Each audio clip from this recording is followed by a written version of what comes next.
Namaste student. Today is second day of our bridge course. आज आपला शेतू अभ्यासक्रमाचा दुसरा दिवस. आपण 7वीच्या गणित विषयाचा शेतू अभ्यासक्रम पाहत आहोत. त्यामध्ये आज आपल्याला जिओमेट्रीचा भाग पाहायचा आहे. जिओमेट्री मध्ये काय पाहायचंय तर collinear points, non collinear points, intersecting lines, parallel lines. त्यानंतर आपल्याला पुढे पाहायचंय ते प्लेन्स. प्लेन म्हणजे प्रतल. आणि दुसरा भाग कॉन्क्रंट लाइन्स म्हणजे एक संपाती रेषा. एवढ्या बाबी आपल्याला पाहायच्या. त्यापैकी 4 बाबी अगोदर 4 गोष्टींची माहिती पाहूया. Collinear points. First, collinear points म्हणजे एकरेषीय बिंदू. ही संकल्पना तुम्हाला माहित आहे. ही कन्सेप्ट तुम्ही जाणता. In last year, in previous year we have learnt about collinear points, non-collinear points, intersecting lines or parallel line. आपण गेल्या वर्षी सगळं शिकलो. तरी पण पहा कोलिनियर पॉइंट्स कशाला म्हणतात तर बघा 3 नीट लक्षात घ्या. 3 or more points which lie on single straight line are called collinear points.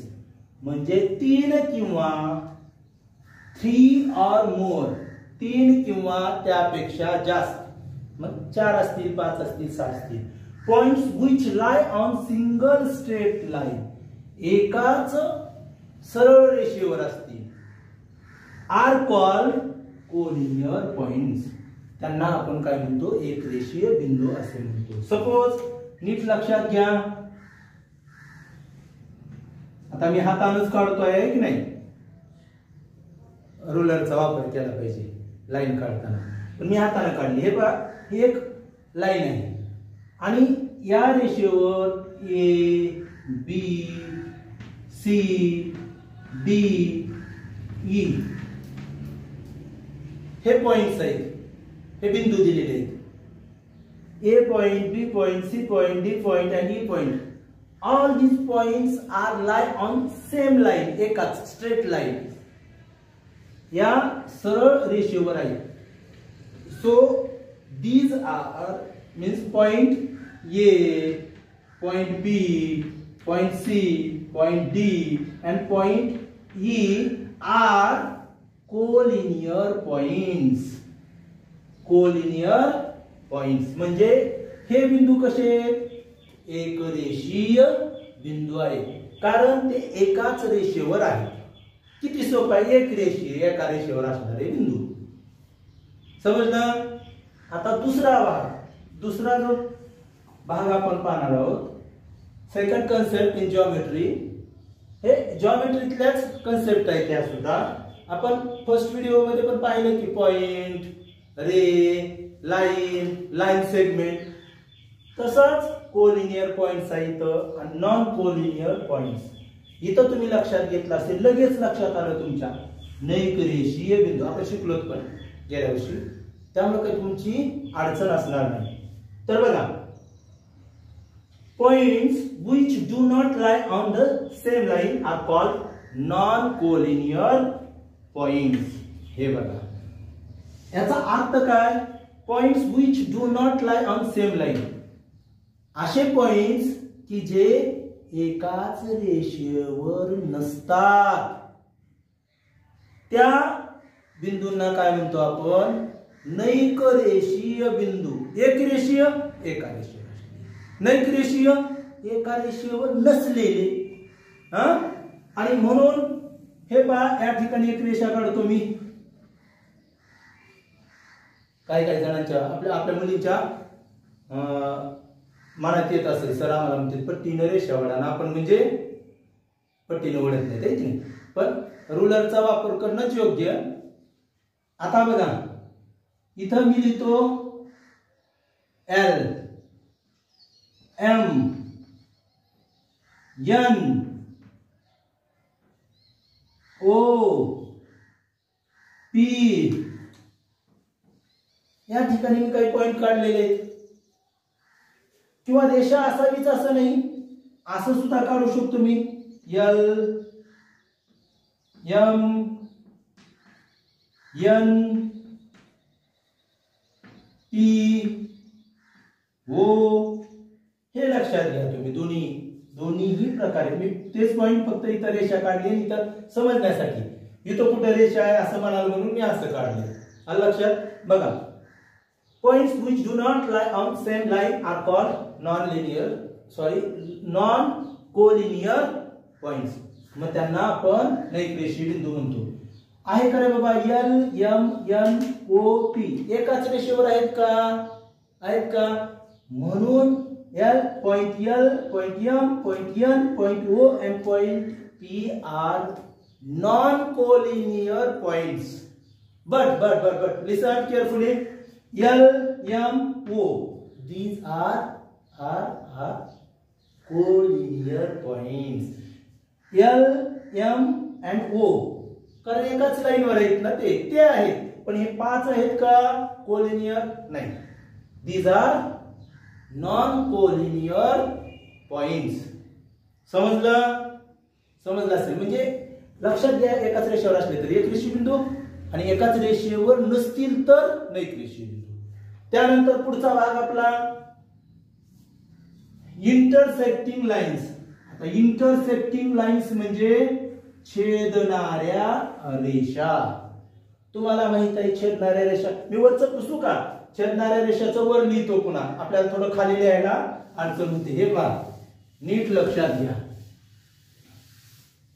आता मी हे सर्व पुसून टाकतो वरचं, मग तुमच्या लक्षात येईल. काळा पांढरा.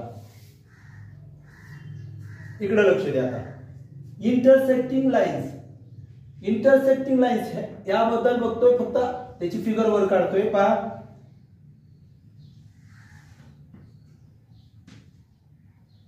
असं नाही. आता मी पट्टीनं काढतो थोडा.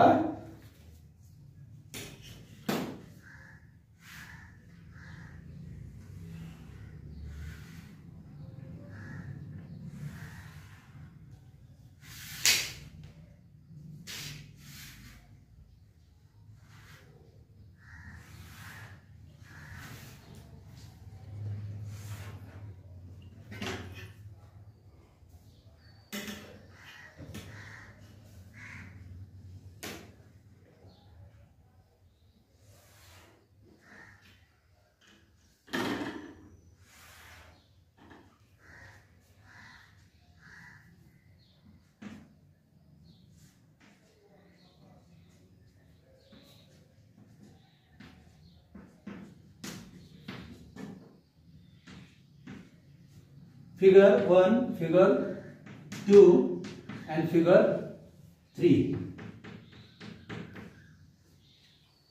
नीट लक्षात घ्या. इथं आपण पाहतो इंटरसेक्टिंग लाईन्स हा मुद्दा पाहत आहोत. हे पाहत असताना पहा, या ठिकाणी ए, बी, त्यानंतर याला सी आणि डी नाव देतो. E, F, G, H,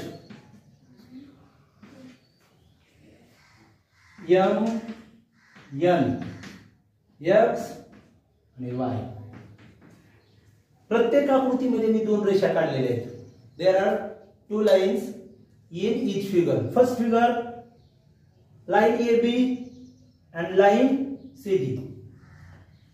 Are they intersect to each other? त्या परस्परांना छेदतात का? अजिबात छेदत नाही. तुम्ही जर पाहिलं, बाणाच्या खुणा आहेत एरोय, ही कितीही दूर गेली आणि ही कितीही दूर गेली रेषा, तरी ती परस्परांना, त्या 2 रेषा परस्परांना कधीही छेदत नाही. म्हणून ह्या इंटरसेक्टिंग लाईन आहेत का? इंटरसेक्टिंग लाईन आहेत का? नाही. But in second figure, line EF and line GH are intersect to each other in same point. Which point that is? O. O point. म्हणून या दोन रेषेचा विचार करतो त्यावेळी आपण ई आणि रेषा ई एफ आणि जी एच परस्परांना एका बिंदूत छेदते. म्हणून या मात्र इंटरसेक्टिंग लाईन्स आहेत. इंटरसेक्टिंग लाईन्स छेदणाऱ्या रेषा. In figure 3 there is MN line and XY line. These two lines are these two lines intersect to each other? परस्परांना छेदतात का? आता तुमच्या पुढे प्रश्न पडला, छेदतात का? तर पहा, in figure also line MN and XY intersect to each other.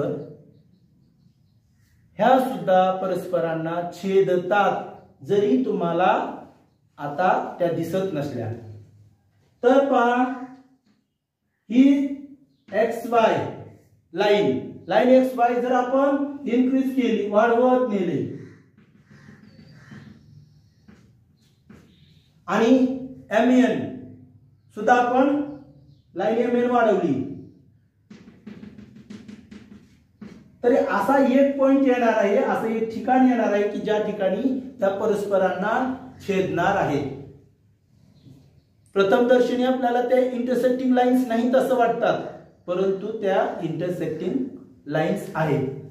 Means in figure both lines are not intersecting to each other, so these lines are not intersecting lines. त्याला काय म्हणतात ते पुढे पाहायचंय आपल्याला. आहे बघा खाली पॅरलल लाईन्स आहे की नाही, पण आपण पाहतो सध्या intersecting line. In second figure line EF and line GH are intersecting line because they intersect each other in same point. That point is O. And third figure, these lines are also intersecting lines. म्हणजे तुमच्या लक्षात आलं, if two lines intersect each other in same point are called intersecting lines. त्यानंतर पहा, पुढचा जो भाग आहे आपला फोर्थ कन्सेप्ट जिओमेट्रीतली आजची काय आहे तर पॅरलल लाईन्स. पॅरलल लाईन्स म्हणजे काय तर समांतर रेषा. समांतर रेषा. आता या ठिकाणी पाहत असताना तुमच्या लक्षात येईल, lines which do not intersect are called to parallel. बघा, called parallel to each other. जर दोन लाईन किंवा किती लाईन असू द्या, lines which do not intersect, रेषा जर परस्परांना छेदत नसतील तर त्यांना समांतर रेषा असे म्हणतात. आता मी मगाच्या अगोदरच्या आकृतीमध्ये दोन लाईन्स काढल्या होत्या बा, नीट लक्ष द्या. Line AB and line CD. These lines are do not intersect to each other. कितीही लांबवल्या, आता जरी माझ्याकडून थोडी अशी स्ट्रेट दिसत नसली तरी या दोन रेषा ह्या कितीही दूर लांबवल्या दोन्ही साइडला तरी त्या परस्परांना कधीही छेदणार नाही. आणि म्हणून यांना काय म्हणायचं तर पॅरलल लाईन, समांतर रेषा. Lines which do not intersect are called parallel to each other. each other ह्या दोघांनाच बरं का, ह्या परस्परांना समांतर असतात. Line AB parallel to line CD and line CD parallel to line AB. त्यानंतर अशाच आडव्याच असतील का बाबा, समांतर रेषा आडव्याच असू शकतील असं आहे का, आडव्याच असू शकतील असे आहे का, नाही. तर बघा अशा सुद्धा असू शकतील, स्ट्रेट असतील, हॉरिझॉन्टल असतील, व्हर्टिकल असतील, स्लांटिंग असतील, कशाही पद्धतीने असतील, फक्त त्या कशा असल्या पाहिजे, कितीही दूर गेल्या तर त्या परस्परांना छेदत नसल्या पाहिजे. समजा MN आणि XY या दोन लाईन्स सुद्धा काय आहेत तर पॅरलल लाईन्स आहेत. कधी कधी काय होतं, मी जर हॉरिझॉन्टल लाईन्स काढल्या, आडव्या काढल्या, तर आपला एक समज होऊन जातो की आडव्याच लाईन ह्या पॅरलल असतात, उभ्या नसतात किंवा तिरकस नसतात. काही नाही, दोन्ही रेषामध्ये समानांतर असेल आणि त्या परस्परांना छेदत नसतील तर त्यांना आपण काय म्हणतो, समांतर रेषा. आता आपण पाहूया प्लेन म्हणजे प्रतल.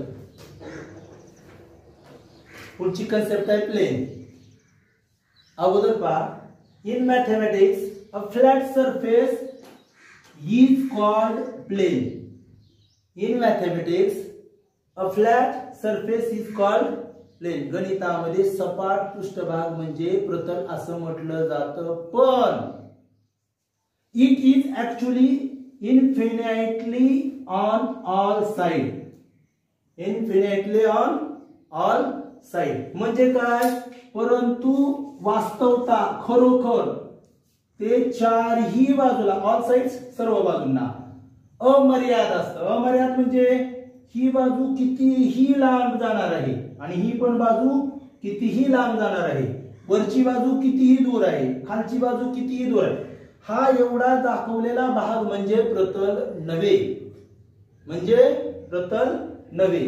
मराठीत सांगायचं तर हा जो सपाट पृष्ठभाग आहे तो एका अमर्यादित पृष्ठभागाचा भाग केलेला आहे आणि त्या अमर्यादित पृष्ठभागाला प्रतल म्हणायचं. हे प्रतल आहे का, याला प्रतल म्हणतात का नाही?